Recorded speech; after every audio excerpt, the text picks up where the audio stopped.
dark now, you see us cry. Smell the air, feel the sky, let your soul slip by as we sail into the misty.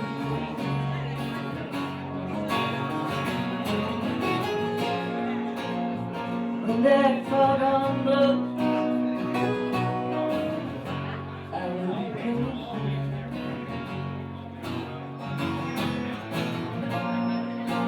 When that fog blows, I want to hear it. I want to feel it. I want to rock your gypsy soul, just like way back in the days ago. Together we will flow as we sail into the misty.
Marty is a friend of Hector. She has a nice poem that she'd like to say. So this is the time for anybody to say things and remember, and this is what we're here for. Marty. Hi y'all, this is a poem that I've carried around since I was a little girl. And I've passed it on to many people whose loved ones have passed away. So I'd like to read it, and I hope you enjoy it. It's called This Thing Called Death. I stand upon the seashore. A ship spreads his white sails to the morning breeze and heads out across the blue ocean. He's an object of beauty and strength, and I stand and watch him till at length he hangs like a speck of white cloud on the horizon, just where the sea and sky meet to mingle with each other. At my side, someone says, "There, he's gone." Gone where? Gone from my sight, that is all. He is just as large in mast and spar and hull as when he sailed close by, and just as able to bear his living freight to the place of destination. His diminished size is in my vision alone.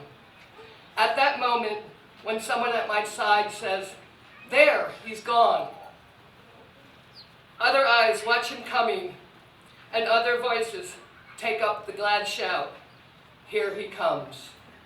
And that is dying.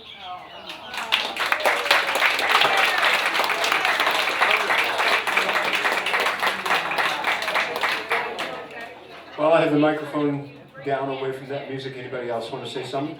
You'll have an opportunity later. Oh, here we go. Here's Lisa. All right. This is not really going to be a eulogy because Hector didn't like that kind of stuff. What I will tell you is Hector would not have wanted everyone to be sad or mourn for him. he would have wanted everyone just to listen to his music and remember him. Now, this is a wonderful thing we're doing, and we're doing it for us, because let me tell you what, Hector told me in a dream, don't do this. He's mad. Okay? He's very mad at me right now. But I tried to explain to him that this is for all of us, and all of us that love Hector. So,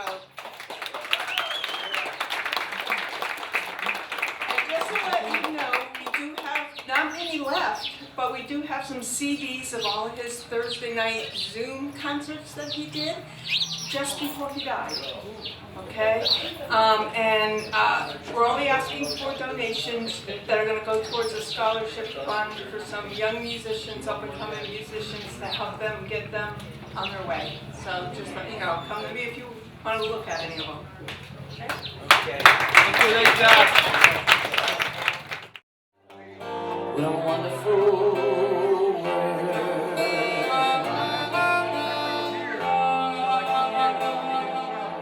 We are the colors of the rainbow, so pretty in the sky. Also on the faces, people passing by. I see friends shaking hands, saying, how do you do? They really say, I love you, not here. Babies cry, I watch them grow. They'll learn much more than I know, and I think to myself, what a wonderful world.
It's the colors of the rainbow, so pretty in the sky. Also on the faces, people passing by. I see friends shaking hands, saying, how do you do? They really say, I love you and I'll be. Babies cry, I watch them grow. They'll learn much more now they know. And I think to myself, what a wonderful world.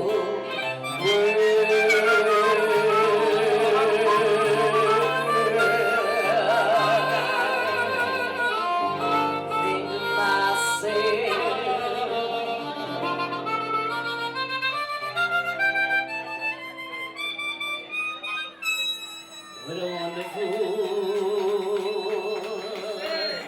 world.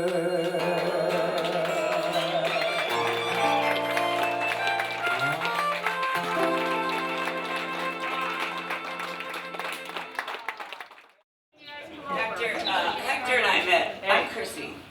Hector and I met in 1973 in King George, New York, and we immediately fell in love with him. He was playing at a bar that my boyfriend worked at, and he moved in with us, and then literally he and I lived together for the next 30-something years, off and on. 30-something? I don't know. we lived in Albany, New York for a while, which is where he's from, Troy. And I moved down here in 1976, and I made friends with Pete Merrigan and Pete Shackett, and Angie, and I met working at the Hilton on the beach. And so we were, you know, Shackett and Merrigan groupies. And then I kept telling Hector, you got to come down here and play. So he came down and moved into 2309 with us. And then TC moved into 2309 and a half. And we were the Mad Beach Band, and we were the Band-Aids. We were fun at all. no fun. No fun in that place at all. In fact, Hector wrote a song. No, that guy Jeremy, right? What was his name? Well, no, his name was Tim wrote a song called 2309, and it was very fun.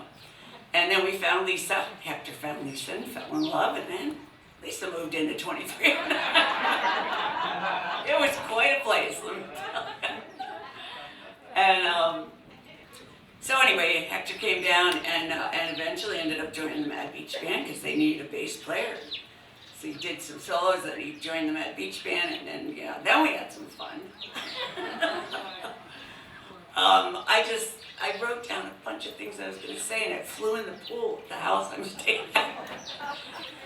I just have so many stories about our life and living together in different places. And one time he was going away and leaving me and Lisa in Albany, and he said, I don't want to leave. I don't want to leave you and Lisa. I don't want to go. He said, just think of it as another adventure. And he said, that's why I love you. You say words like adventure. I don't even remember where he went, but. And then one time we were in his van backing up in the snow in Albany, and he stuck his head out, you know, with the big hair. And he slammed the door, and all the snow just fell on his hair and flattened it out. And he didn't shake it off, he just turned to me and looked at me and said, I think we should go back to Florida. You know, there's a million stories like that. And he was just such a part of my life for so long. He sang at my wedding. He loved my husband as I did. He had a name for every boyfriend I had. George was, he's so squeaky, he's so clean. Dirt doesn't stick to him. But he wrote a song for our wedding and sang it there. And on his first album, he wrote a song called Chris Song, which was for me. We just had a real connection. We were just the best of friends. And I was so happy he found Lisa in his life, and then they had Ethan, and that was wonderful. I mean, we spent some time apart then, because I was still having fun, and he was all married and had kids. Now I got all married and had kids, and my children grew up knowing him and loving him as well. My daughter Emily's here. My husband George adored him too. They were just, well, it was hard not to love him. So every time I came here, he was here. I kept a message on my phone he wrote. He sent me a recording that I still have, which is great, but it walked into Neptune's the other night and burst into tears because he wasn't in that corner.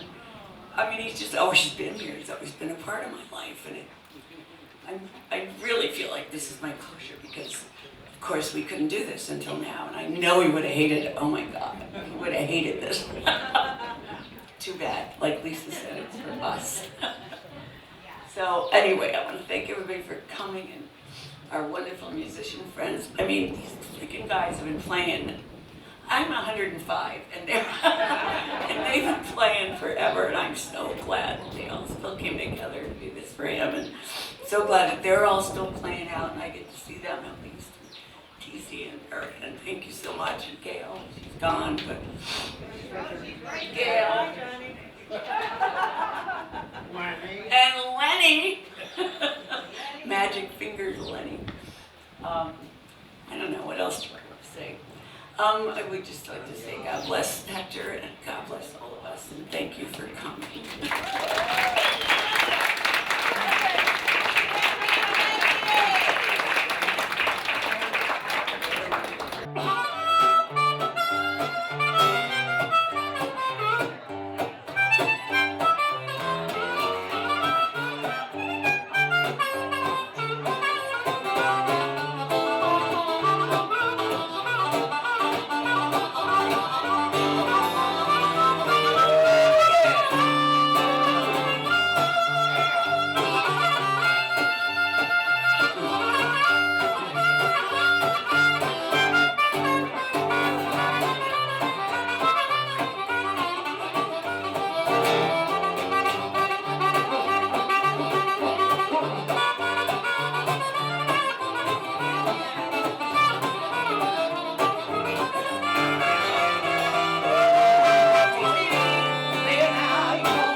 like everybody said, thank everybody for coming. It's been great.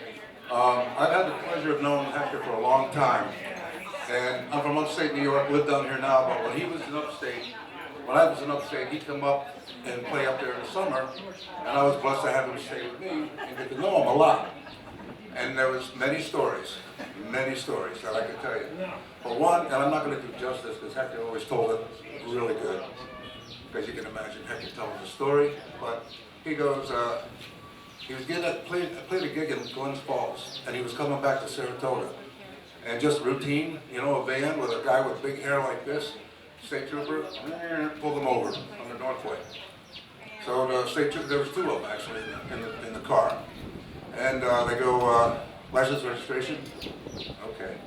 So Hector Riviera, let me run a check on that. Well, guess what? Hector said, I don't care what day, what time, what month, there's a Hector Riviera warrant for somebody in the country. So, he said I had to go through that a lot in his life, and I'm sure he did. But this story gets a little better. So the state troopers, they're showing flashlights in his van. They go, what's in the van? He goes, equipment. Open up the doors. Open up the doors, they go, what's that?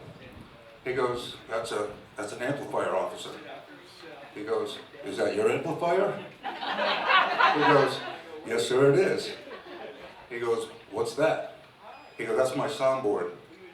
Is that your soundboard? Yes, officer, it is my soundboard. What's that? That's my lighting. Is that your lighting? Yes, officer, it's my lighting. So the officer goes over to the van and he goes to grab Hector's guitar case. Well, Hector goes, officer, please, don't touch that. That's my guitar. He goes, that's your guitar? Hector goes, yes, it is. He goes, let me hear you play it. So Hector goes, he's thinking to himself, anyway, he goes, okay. So he pulls out his guitar, and I forgot what song it was, but it was a honky-tonk kind of song, and he started playing it. And the two cops looked at each other. They looked at Hector, and he said, next thing you know, they were doing a do-si-do on U.S., the Northway, upstate New York. And that's a true story. It's a true story. I've got another one, but I'm not going to bore you. So.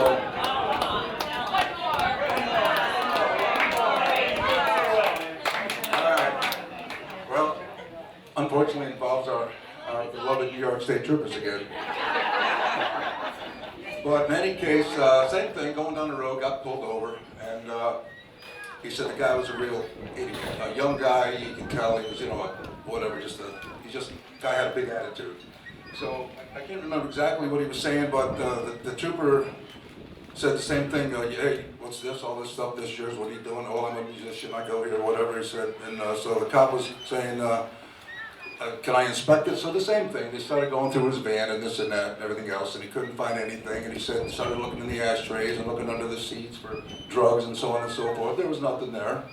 And so anyways, the cop, you know, he said the cop had a real bad attitude. He said, hey, I just felt that he wanted to bust me. He wanted to give me a breathalyzer and all this stuff anyways. So anyways, the guy, after he said about an hour and a half, the guy was so frustrated, he gave Hector a ticket for a muddy license plate.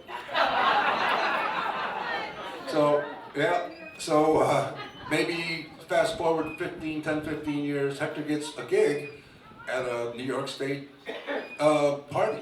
You know, he's gonna play there, and there's all these New York State Troopers there. So he's up there and he's playing, and he says, I gotta, you know, sometimes he tells stories, so he was gonna tell this story.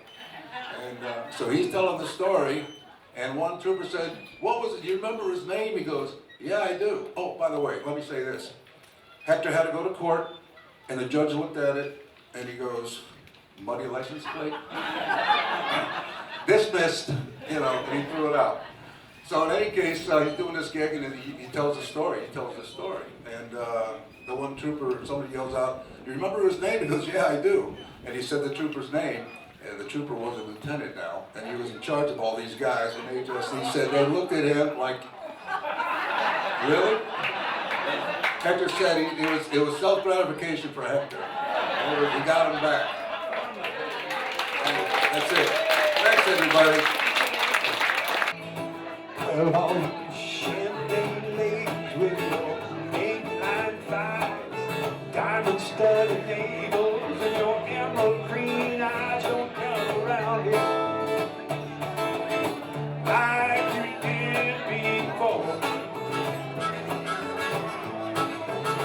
Can't take those champagne ladies on these cheap airfares anymore.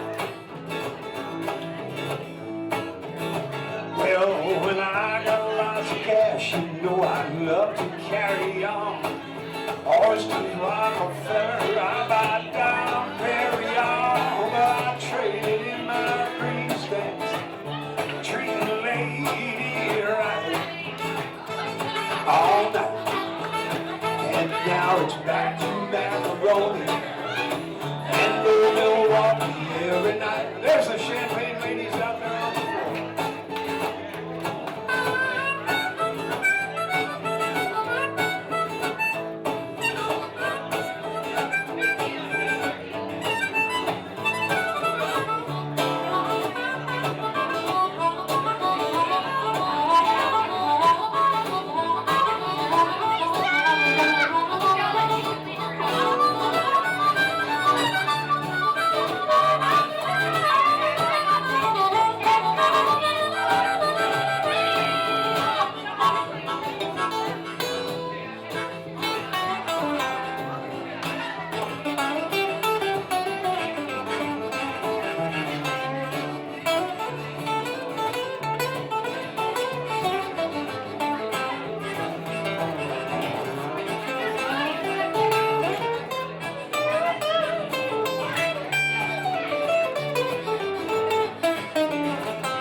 Hey, all you high-rolling fellas, here's a word to the wise. Fancier the lady, all the fancier the price. I'm here to tell you, 'cause I've been there before. Can't take those champagne ladies on these cheap airfares anymore. A little bit. I want to tell you a little bit of a story about how I first met Hector. We were playing in Saratoga Springs, New York. These ladies, these champagne ladies, Chrissy and Angie got us a gig up there. And during our break, they took us over to another bar. We were playing at Sage's. There's Sage. Yeah, Sage had a club up there. So Shackett and I were dragged over to this other club to hear this fellow. Were you there too? I think so. Yeah, we don't know if these things are. But we walked in and we heard this guy singing a Bob Dylan song, and I'm not telling you, oh my God, my musical world changed right there. And then I said, he sets the bar pretty high. And then Chrissy and Angie had a little booking arrangement called Champagne Ladies. So they booked Shackett and me up there a couple of times. And, Hector came over and heard us, and it was just love at first sight. Hey, all you champagne ladies, let me try to explain. I can keep you up all night, but I can't afford cocaine. Don't come around here if that's all you come for. Can't take those cocaine ladies on these cheap airfares anymore. Can't take those champagne ladies on these cheap airfares anymore. Take it on.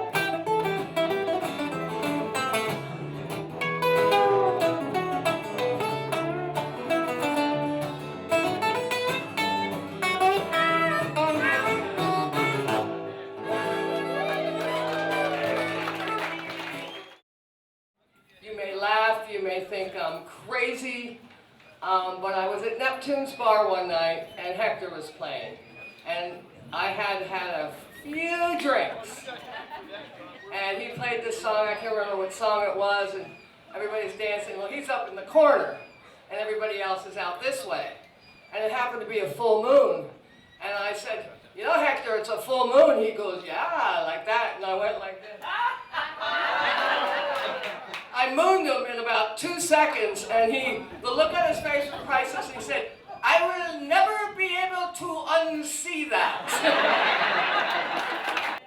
There's a little irony in the title here that I think Hector would enjoy. It's called Please Don't Bury Me. I woke up this morning, put on my slippers, walked in the kitchen and died. And oh, what a feeling when my soul went through the ceiling. And on up into heaven I did ride. When I got there, they did say it happened this way. You slipped upon the floor and you hit your head. And all the angels say just before you passed away, these were the very last words that you said. Please don't bury me down in that cold, cold ground. I'd rather have them cut me up and pass me all around. Blow my brain in a hurricane and the blind have my eyes. And the deaf can take both of my ears if they don't mind the size.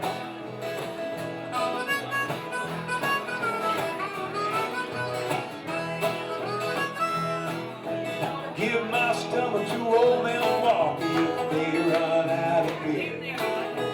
Put my socks in a cedar box, just get them out of here.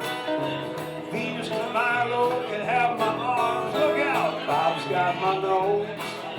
Sell my heart to the junk man and give my love to Rose. But please don't bury me down in that cold, cold ground. I'd rather have them cut me up and pass me all around. Blow my brain in a hurricane and the blind have my eyes. And the deaf can take both of my ears if they don't mind